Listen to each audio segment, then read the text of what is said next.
ವಿಧಾನಸೌಧದಲ್ಲಿ ಇತ್ತೀಚೆಗೆ ಒಂದು ನಿರ್ಬಂಧವನ್ನು ಹಾಕಿದ್ದಾರೆ. ಬಹಳ ಚರ್ಚೆಗೆ ಗ್ರಾಸ ಆಗಿದೆ. ಪತ್ರಿಕೋದ್ಯಮ ಇವತ್ತು ನಮ್ಮ ಸಂವಿಧಾನದ 4ನೇ ಅಂಗ ಅಂತಕ್ಕಂಥದ್ದನ್ನ ನಾವು ಭಾವಿಸಿದ್ದೇವೆ.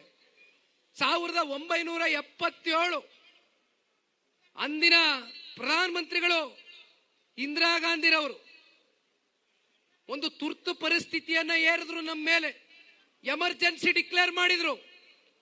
50 ವರ್ಷ ಆಯ್ತು ಇವತ್ತಿಗೆ ಎಮರ್ಜೆನ್ಸಿ ಡಿಕ್ಲೇರ್ ಆಗಿ.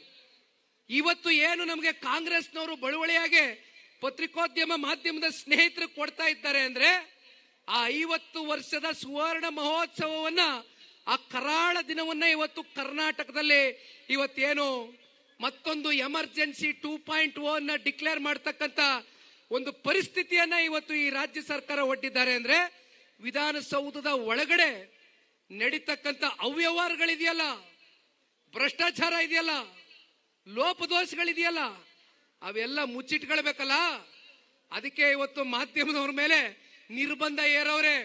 ವಿಧಾನಸೌಧದ ಕಟ್ಟಡದ ಒಳಗಡೆ ಇಷ್ಟು ವರ್ಷಗಳ ಕಾಲ ಮಾಧ್ಯಮದವರು ಬಂದು ಸುದ್ದಿಯನ್ನ ಇವತ್ತು ಈ ರಾಜ್ಯದ ಜನತೆಗೆ ಬಿತ್ತರಿಸ್ತಾ ಇದ್ರು.